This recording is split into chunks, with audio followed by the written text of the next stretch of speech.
Good morning mga ka-RC.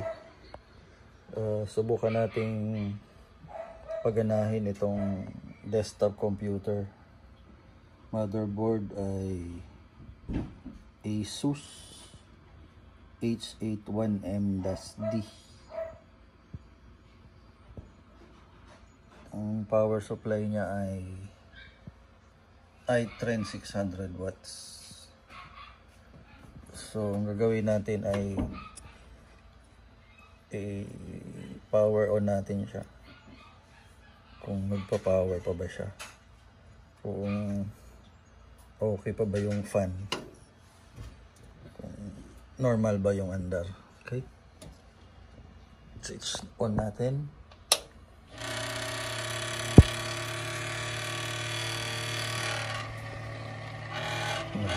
Maluwag lang yung tornilyo yun.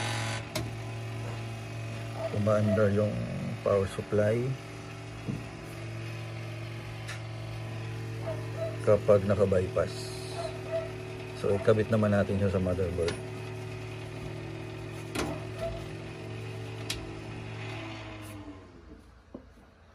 So tanggalin na natin yung jumper.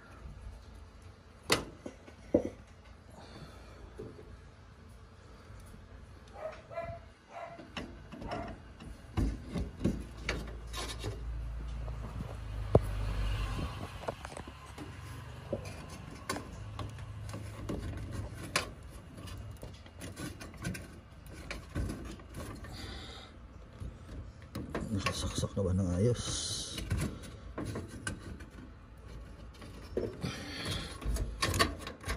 Yun. At pindutin natin ang power supply. Switch button. Dito pala muna. Power muna natin. Kanyang hot power switch. Ayun nga, umiilaw siya. Tapos pindutin natin ang kanyang switch.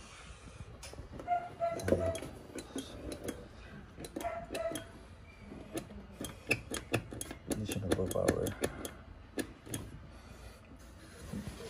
Kahit nakatanggal na yung kanyang CD-ROM, DVD-ROM, nakatanggal na rin yung kanyang hard disk drive. So, power off muna natin. So, ano kaya ang problema nito? So, ang kanyang model na motherboard ay ginagamit niya ay LG A1150. So, ayan o. LG A1150. Ngayon, alamin natin kung ilang taon na tong computer na to. Tingnan natin ang kanyang mga yung kanyang memory. So, i-check natin siya ay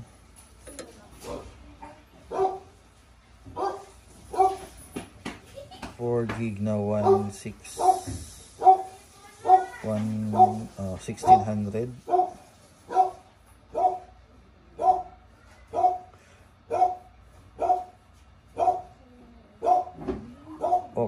October 2014. So 10 years, magte-10 years old na siya sa October. So karamihan, ganito ang problema ng motherboard na 10 years old na. Malamang mga i3 siguro yung processor nito. So i-check natin.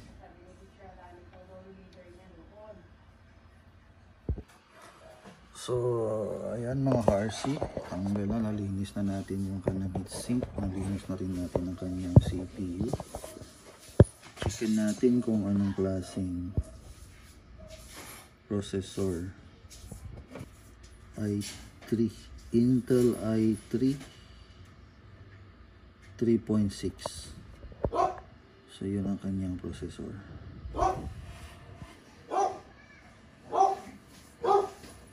Intel i3 3.6.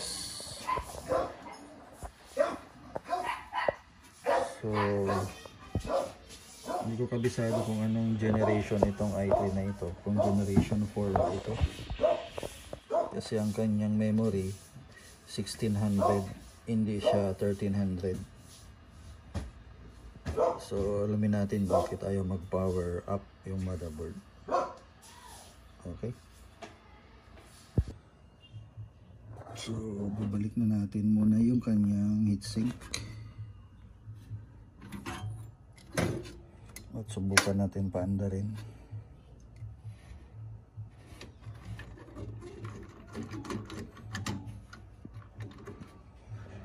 Tapos itong power switch niya, testerin natin kung buo pa.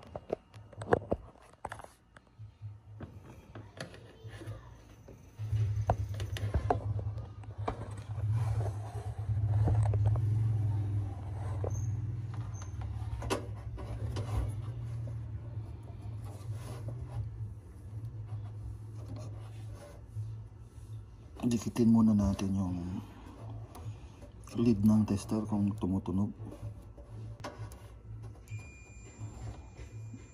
Ayan, tumutunog.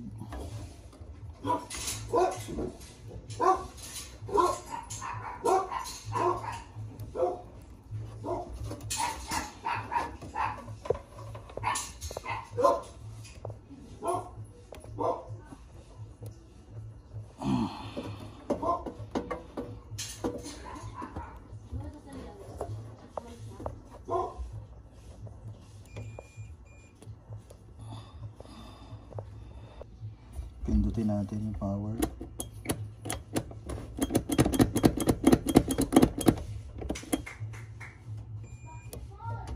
Wala, hindi tumutunog. Pero pag sinort natin siya, tumutunog.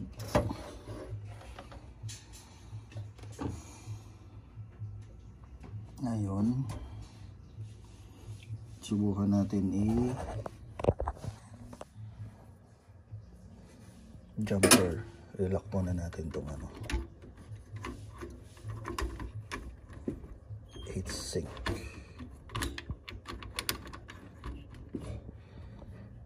So ayan mga ka-RC, secured na yung ating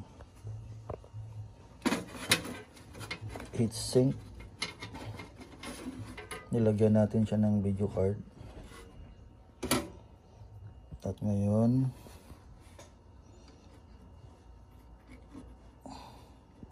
tingnan natin kung aandar.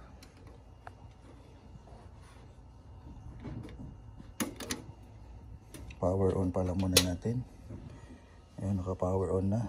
Standby na siya. Good. Mandar.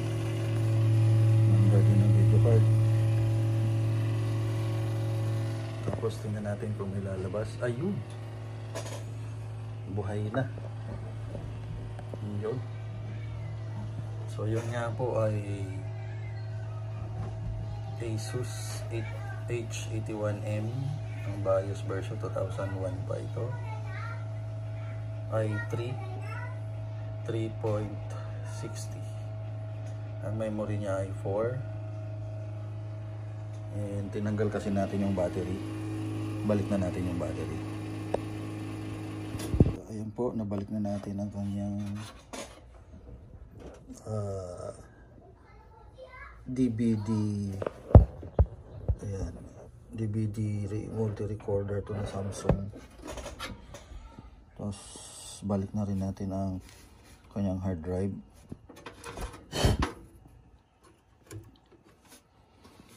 Para mabuksan natin ang system.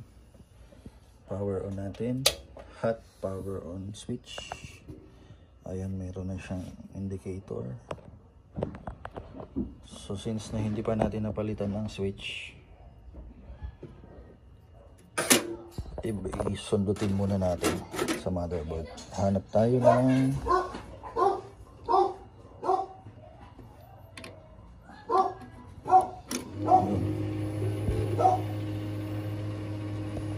yun na.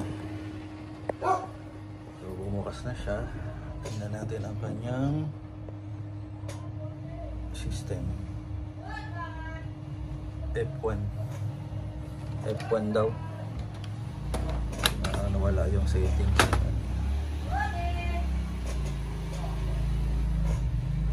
So ayusin natin yung oras niya.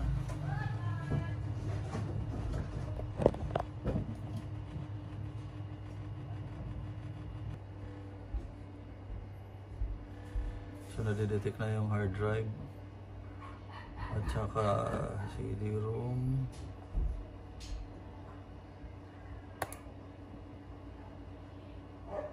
Ayan.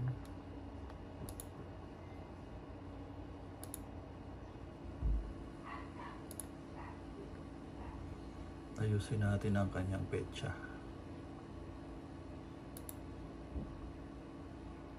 Gawin muna natin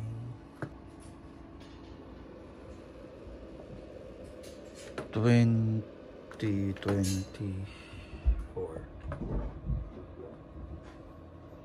Ang oras ay 10:30.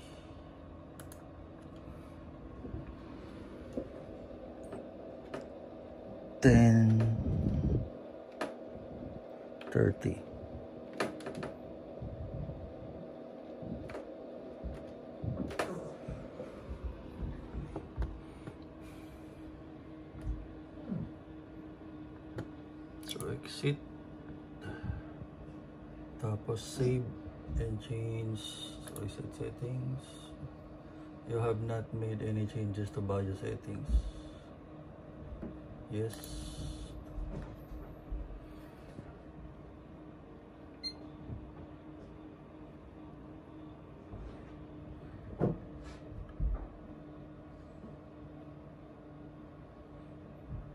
Ayun, bubukas na ang kanyang Windows.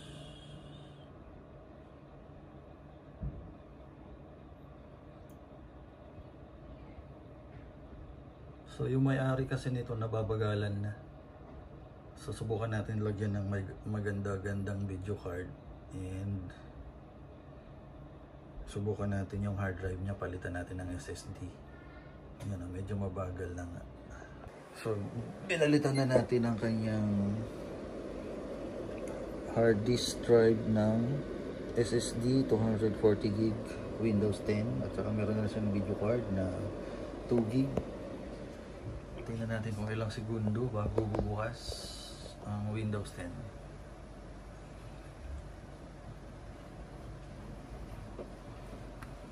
So mabilis talaga ang SSD. Wala pang 10 seconds. Bumubukas na siya. So restart natin ulit. At ayusin natin ang kanyang petsa by pressing ang kanyang year pala, F1. Dumiretso na. So mabilis talaga magbasa ang SSD. Ayan, saglit lang. Wala pang 10 seconds.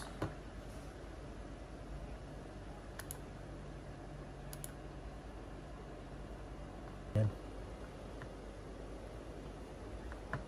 So yun lang.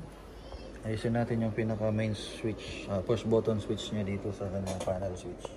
Yun lang ang problema niya. The rest okay naman mga ka-RC. So bye-bye muli at your service, Dunamis Computer Systems. Bye-bye and God bless us all.